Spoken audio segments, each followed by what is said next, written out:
या या मित्रा बसा. कसे हाल चालला? ठीक आहे ना? गावपैकी शिकवणं सुरू झालं. पिल्ला अविनाश काय करतेस त्या बेशरम बायकोला? बेदम महादेव तिला घराबाहेर काढलं.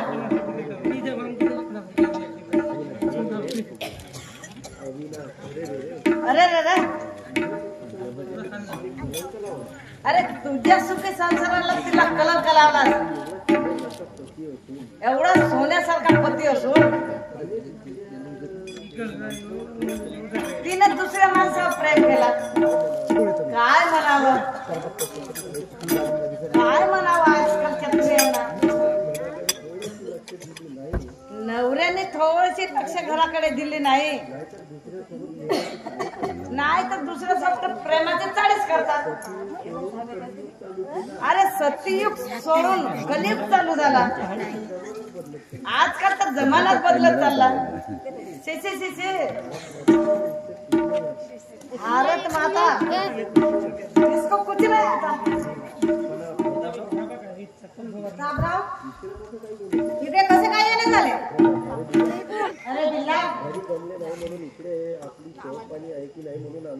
अरे घरी गमलं नाही म्हणून इकडे आपली शॉप पाणी आणून म्हणून आलो. आहे ना आपली शॉप? हो आहे ना शॉप. आज दारूवाल्या मालकाचे पैसे द्यायचे. आणलास ना पैसे? हो आणले. मग किती बिल झालं त्यांचं? 5,550 रुपये. आणि तो आज सकाळीच मागण्या करता आला होता.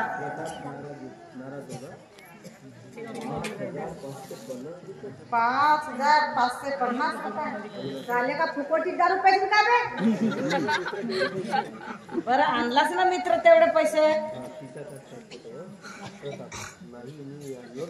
नाही मी आणलं नाही. मग काय आणलास मित्रा?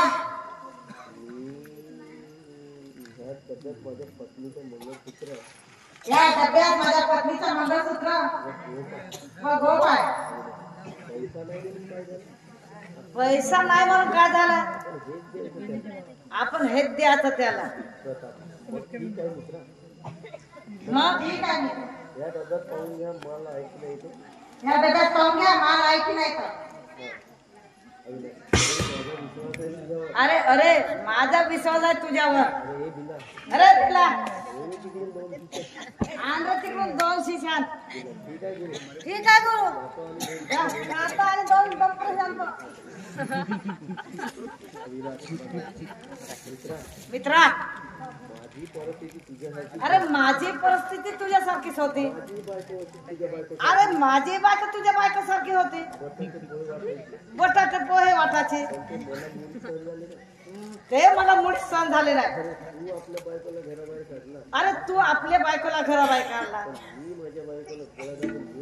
अरे मी माझ्या बायकोला गोळा दाबून जीवच घेऊन टाकलं. आणि तिच्या वडिलाला सांगितलं तुमच्या मुलीला ताप मलेरिया लवरिया होऊन गेला. आणि एक झटका आल्याबरोबर चाललीच गेली असं मी सांगितलं तिच्या बापाला. वरच घेऊन गेला. कसा रे अविनाश तू आपल्या बायकोला म्हणजे असं मारलं का? हो मित्रा. अरे मला बिलकुल आवडत नाही तशी बायको.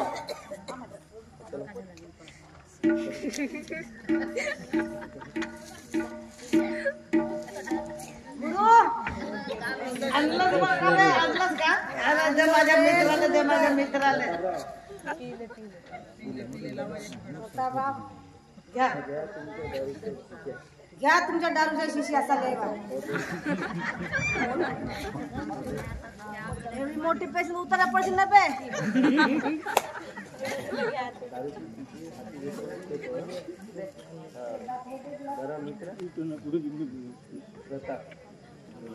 बरं मित्रा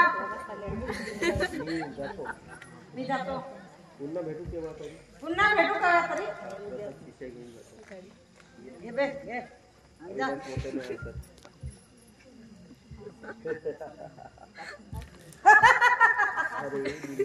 अरे अरे बिल्ला मित्रपणामध्ये सोना हिसकावला अरे मित्रपणामध्ये सोना हिसकावला सहा शिशा दारूवर त्याची बायको गेली. दारूचा बिल फक्त 550 रुपये दारूचा बिल फक्त 550 रुपये झालं. आपला बिल 5550 रुपये झालं. अबे माणसाला डोका पाहिजे. 5000 कमवले. 5 शिष्यावर 10,000 कमवलं. फक्त त्याचा आता प्राणच घ्यायचा आहे. अरे प्रताप अरे अजून या अविनाशला ओळखलाच नाही. अरे या डावामुळे तुझा पूर्ण कुटुंब उद्ध्वस्त करून टाके. अरे अविनाश म्हणजे बुद्धिबळाचा खेळ आहे. अरे खेळ खेळतो मी आणि प्रताप भरशील तू. अरे तेव्हाच माझ्या अपमानाचा बदला पूर्ण होईल.